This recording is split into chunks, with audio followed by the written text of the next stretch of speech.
제가 알기로 이 삼권 분립이라고 하는 것은 국민을 위해서 생긴 거 아닙니까? 시민을 보호하기 위해서. 그렇습니다. 예, 이권 분립 뭐 이런 것도 하다가 행정부와 사법부만 분리하는 것만으로는 둘이 또 결탁해서 국민을 괴롭힐 수 있기 때문에 권한 남용으로 결국 입법부까지 포함한 삼권 분립이라고 하는 것이 민주주의의 중요한 원칙이 됐는데요.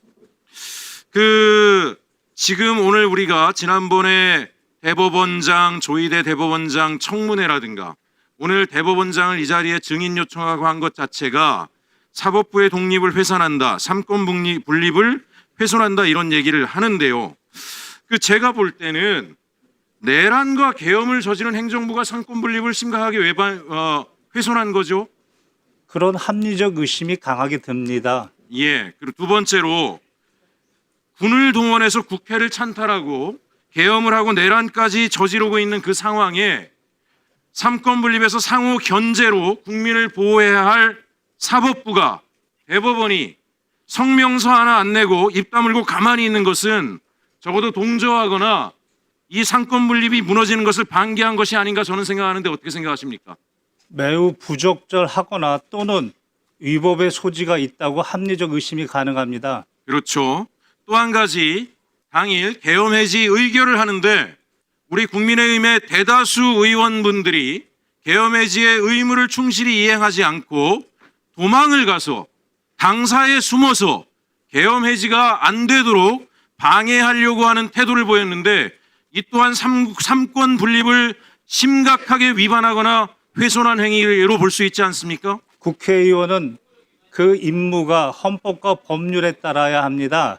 당일 계엄 해제를 위한 동의 절차에 적극적으로 나서지 않았다면 그런 의심이 충분히 합리적으로 가능합니다.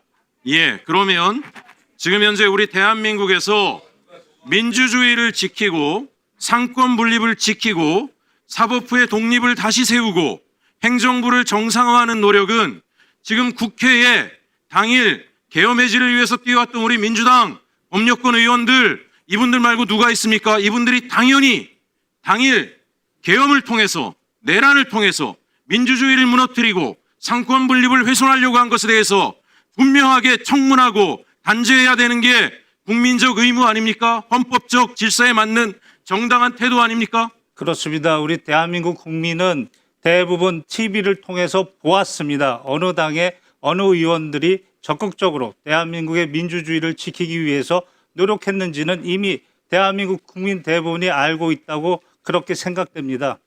예, 제가 오늘 조용히 하세요. 조용히 하세요.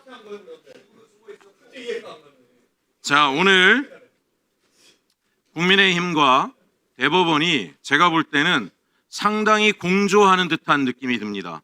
하루 종일 우리 김 변호사께서도 여기 참고인으로 계시면서 느끼셨는지 모르겠는데 둘이 서로 말을 주고받으며 정상적인 국감 진행을 방해하고 내란 세력 척결을 위한 이 엄중한 자리를 계속 방해하고 시간 끌기로 일관하고 있는데 제가 볼 때는 도둑이 제발 저린다고 삼권 분립을 훼손했기 때문에 상호 간에 부끄러운 지난 시간들을 감추기 위해서 공조하고 있는 게 아닌가 생각이 되는데 우리 김 변호사님은 어떤 느낌이 드셨습니까?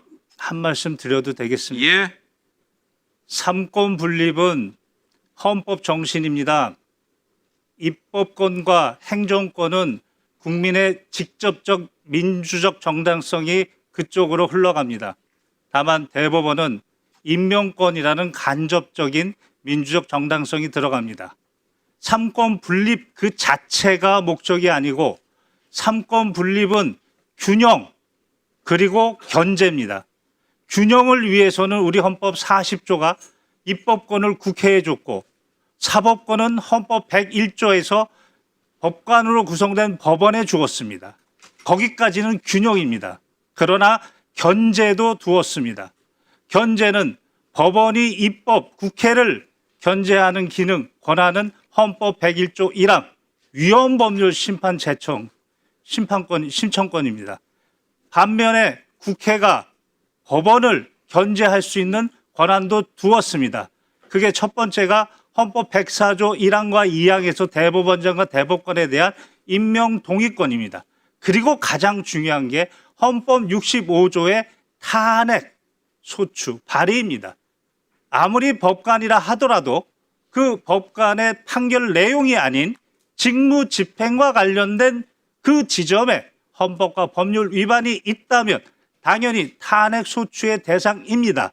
그 전제로서 특정한 사안에 대해서 국회가 질문하고 증인으로 요구해서 채택되면 누구나 대법원장도 누구나 특별한 법률의 규정이 없다면 나와서 증언을 해야 되는 것입니다.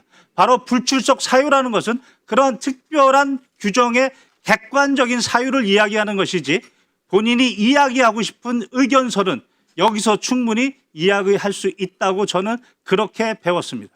예, 제가 오늘 우리가 내란범에 대해서 사형과 무기징역까지 최고의 형벌을 내리는 이유는 이 내란이라고 하는 것 자체가 주권자 국민에 대한 배반이자 대한민국 민주 헌정 질서에 대한 가장 심각한 중대 범죄라고 하는 그 의미를 담고 있다고 생각을 합니다. 그렇습니다. 예, 그런 차원에서 오늘 우리 입법부가 이 내란 척결을 위해서 이 엄중한 시기에 국감을 한다라고 하는데 사법부의 독립을 이야기하면서 오히려 국감을 방해하거나 하는 것은 저는 내란에 대한 연장이자 지속적인 공조라고 생각을 합니다. 이에 대해서도 분명한 책임 추궁이 필요하다고 생각하는데 우리 김 변호사님 어떻게 생각하십니까? 그렇습니다. 이미 헌법재판소에서 윤석열에 대해서 헌정사상 처음으로 국군 통수권자의 의무까지 위반했다고 했습니다. 국민들에게 총을 겨눴다고 했습니다. 여기에 동조하고 있는 세력은 발본색원해야 됩니다. 그게 정말 헌정 질서를 세우는 것입니다. 그런데 국민이 보기에는 그 재판을 담당하는 직위원 법관이나 그리고 대선과 관련돼서 이렇게 속전속결을 통해서 정치적 선택 내지 정치적 중립 의무를 위반했다는 그런 합리적 의심이 강하게 드는 것은 당연히 주권자 국민으로서는 궁금한 점을 알아야 하고 그것은 국회를 통해서 알 수 있는 것이 그게 바로 헌법의 견제 수단입니다. 존경하는 위원장님, 오늘 하루 종일 국민의힘 의원들이 우리 국감 이 엄중한 시기에 내란 척결의 국감을 지속적으로 방해하고 있습니다. 이 부분에 대해서 보다 엄중한 조치를 통해서 지금 국민적 분노 또 이 국민을 배반한 것에 대한 심판이 정상적으로 이루어질 수 있도록 역할을 부탁드립니다. 끝으로 한 말씀만 더 드려도 되겠습니까? 네, 해주십시오. 네. 소부의 심판권과 전원합의체의 심판권에 대해서 제가 배운 바대로 말씀드리겠습니다. 법원조직법 7조 1항은 주어가 대법원의 심판권은 이라고 되어 있습니다. 대법원의 심판권이 대법관 3분의 2 이상의 전원합의체, 그때에는 재판장이 대법원장입니다. 다만 3인 이상의 소부로 구성해서 그래서 거기서 4가지 사유에 해당하지 않으면 심판합니다. 심리하고 판결합니다. 판결한다는 것은 그 이름으로 판결합니다. 전원합의체도 그 이름으로 대법관 이름 모두로 판결하는 것이고 소부의 판결도 소부 대법관 3인의 이름 또는 4인의 이름으로 판결하는 것입니다. 그 심판권은 구별이 되는 것입니다. 전원합의체 판결이 있습니다. 1982년 9월 28일입니다. 8149 전원합의체 판결입니다.